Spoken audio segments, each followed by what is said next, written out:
Bismillahirrahmanirrahim. Assalamualaikum warahmatullahi wabarakatuh.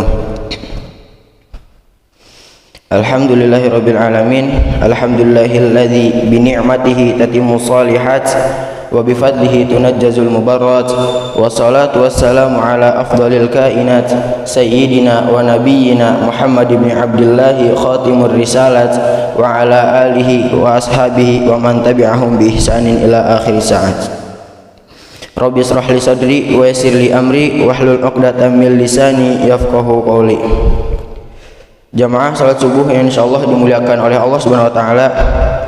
Puji serta syukur marilah kita ucapkan kehadirat Allah Subhanahu wa taala yang mana pada setiap harinya Allah Subhanahu wa taala masih memberikan kepada kita begitu banyak nikmat. Yang diantara nikmat-nikmatnya yaitu nikmat iman, nikmat Islam, serta nikmat sehat badan. Sehingga pada subuh kali ini Allah masih mengizinkan kita untuk melaksanakan sholat subuh secara berjamaah di masjid yang insyaallah dimuliakannya ini. Salawat serta salam marilah kita ucapkan selalu, marilah kita junjungkan selalu kepada baginda kita, suri tauladan kita, Nabi Muhammad sallallahu alaihi wasallam, yang mana dengan perjuangan beliau bisa membawakan kita dari zaman jahiliyah menuju zaman Islamiyah. Jamaah salat subuh yang insyaallah dimuliakan oleh Allah Subhanahu wa taala. Pada subuh kali ini insyaallah kami akan membacakan hadis dengan bertemakan hati yang selalu merasa cukup. Dari Abu Hurairah radhiyallahu anhu berkata bahwasanya Rasulullah sallallahu alaihi wasallam bersabda, "Laisal ghina an kathratil 'aradi walakinnal ghina ghinan nafsi." Yang artinya, yang namanya kaya bukanlah dengan memiliki banyak harta, akan tetapi yang namanya kaya adalah hati yang selalu merasa cukup. Hadis riwayat Bukhari. Hadis di atas menjelaskan bahwa yang dimaksud dengan kaya bukanlah dengan banyaknya perbendaharaan harta kita, karena betapa banyak orang yang telah dianugerahi oleh Allah Subhanahu wa taala dengan harta malah masih merasa tidak cukup alias fakir. Ia ingin terus menambah dan menambah kekayaannya. Ia pun tidak ambil peduli dari manakah harta tersebut datang. Inilah orang yang fakir terhadap harta, tidak merasa cukup dengan harta. Sikapnya demikian karena kerakusannya untuk terus mengumpulkan harta. Padahal hakikat kaya adalah kaya hati, yaitu seseorang yang merasa cukup dengan yang sedikit yang Allah Subhanahu wa taala telah berikan kepadanya. Dari Abu Dzar radhiyallahu anhu mengatakan bahwasanya Rasulullah shallallahu alaihi wasallam pernah ditanya, "Wahai Abu Dzar, apakah engkau memandang bahwa banyaknya harta itu adalah kekayaan yang sebenarnya?" Kemudian Abu Dzar pun menjawab, "Iya wahai Rasulullah." Beliau kembali bertanya, "Dan apakah engkau beranggapan bahwa kefakiran itu adalah sedikitnya harta?" Kemudian Abu Dzar menjawab kembali, "Benar wahai Rasulullah."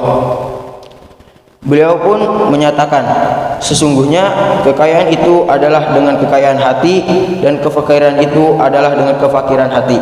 Hadis riwayat An-Nasa'i dalam Al-Kubra nomor 1170-85.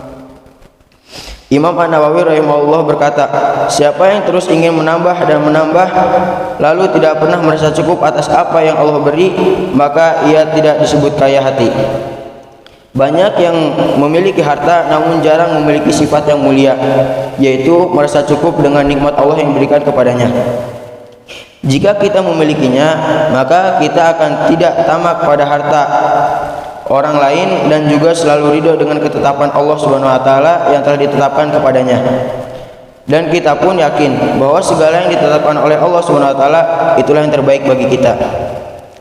Dari Abdullah bin Amr bin Al-As, Rasulullah sallallahu alaihi wasallam bersabda, "Sungguh beruntung orang yang diberi petunjuk dalam Islam, diberi rezeki yang cukup dan qanaah atau merasa cukup dengan rezeki tersebut."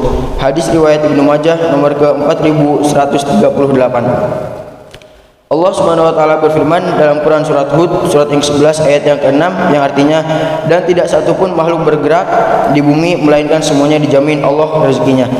Dia mengetahui tempat kediamannya dan tempat penyimpanannya. Semua tertulis dalam kitab yang nyata di Lauhil Mahfuz." Jamaah salat subuh yang insyaallah dimuliakan oleh Allah Subhanahu wa taala.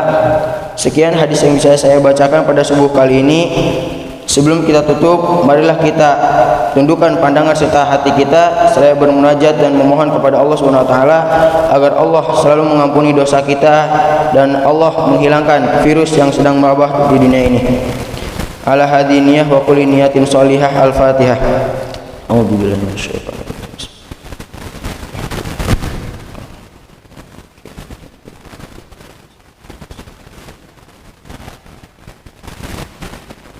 Alhamdulillahi rabbil alamin.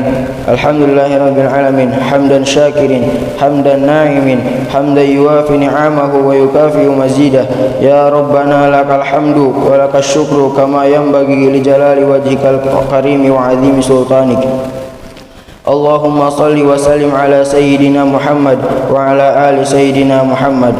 Allahumma ighfir lana dhunubana wa liwalidina warhamna warhamhum kama rabbawna shighara. Allahumma inni a'udzu bika minal baras wal junun wal judam wa virus corona ma dhahara minha wa ma batan min baladina hadza khassah wa min buldanil islamil akhar. Rabbana zalamna anfusana wa illam taghfir lana lanakunanna minal khasirin. Rabbana hab lana min azwajina wa dhurriyyatina qurrata a'yun waj'alna lil muttaqina imama. Rabbana atina fid dunya hasanah wa fil akhirati hasanah wa qina adzabannar. Wa sallallahu ala sayyidina Muhammad wa ala alihi wa ashabihi ajma'in. Subhana rabbika rabbil izzati amma yasifun wa salamun alal mursalin walhamdulillahi rabbil alamin. Sekian dari kami. Billahi taufiq wal hidayah. Assalamualaikum warahmatullahi wabarakatuh.